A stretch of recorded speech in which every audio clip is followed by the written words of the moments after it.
কা বলবৎ হোৱাৰ দিনাই ঘোষণা অসম বন্ধৰ কা বলবৎ হোৱাৰ লগে লগেই সচিবালয় ঘেৰাও কাৰ বিৰুদ্ধে ঐক্যবদ্ধ বিৰোধীৰ ৰণনীতি সাজু কা বলবৎ হোৱাৰ দিনা কি ঘটিব অসমত নিৰ্বাচনী কুচকাৱাজৰ মাজতে এইবাৰ ৰাজ্যৰ বিৰোধী শক্তি সন্মিলিত হ'ল নাগৰিকত্ব সংশোধনী আইনৰ বিৰুদ্ধে কাৰ বিৰুদ্ধে ৰণনীতি তৈয়াৰ কৰিবলৈ ৰাজ্যৰ বহুকেইটা ৰাজনৈতিক দল মিলিত হ'ল বৈঠকত হোটেল লিলিত অনুষ্ঠিত বৈঠকৰ পৰা কাৰ বিৰুদ্ধে আকৌ এবাৰ ৰণহুংকাৰ ৰাজ্যৰ বিৰোধী শক্তিৰ হুংকাৰ অসম বন্ধৰ হুংকাৰ সচিবালয় ঘেৰাওৰ আজিৰ সভায় আমি সৰ্বসন্মতভাৱে সিদ্ধান্ত লৈছো যে অসমৰ আৰ্থ সামাজিক সাংস্কৃতিক স্বাৰ্থ ব্যাহত হ'ব পৰা এই কাৰ্ড আমি 16টা দলৰ মঞ্চই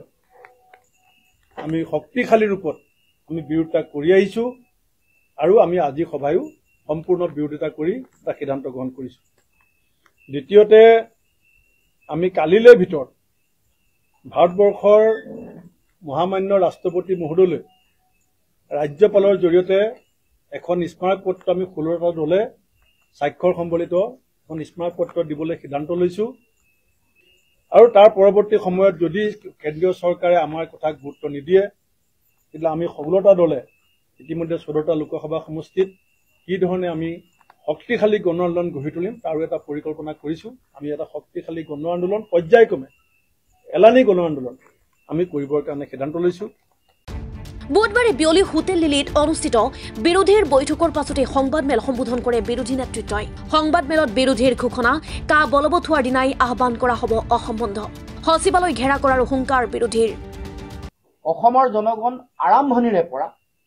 কা বিৰোধী নাগৰিকত্ব সংশোধনী বিধেয়ক 16-19 দুয়োখনৰ তেওঁলোকে বলবৎ কৰাৰ যি প্ৰচেষ্টা বিজেপি দলে হাতত লৈছিল সেই সময়ৰ পৰা অসমৰ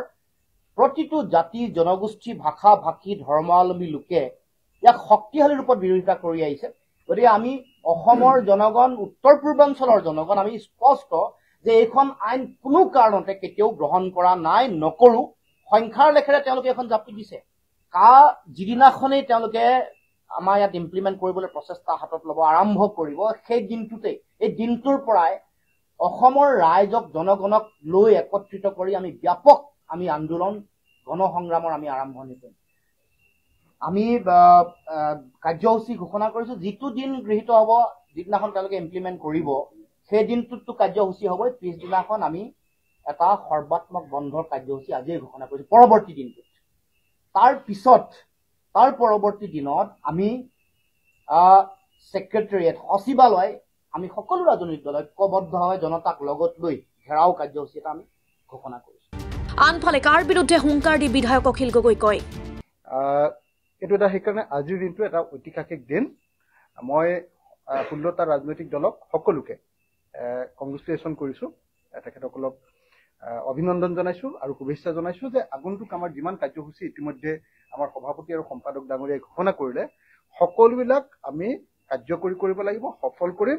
আৰু আমি সকলোৱে মিলি কা অসমত ইমপ্লিমেণ্ট নকৰিবৰ কাৰণে অসমত কাৰ্যকৰী যাতে কৰিব নোৱাৰে তাৰ ব্যৱস্থা গ্ৰহণ কৰিম আমি কেন্দ্ৰীয় চৰকাৰক সকীয়া দিছো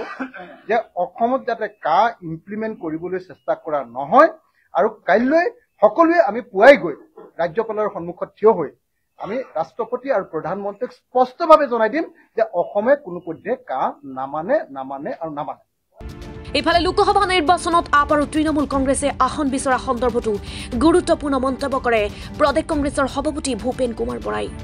আলোচনা নিশ্চয় হৈছে আমাক আজি সভায়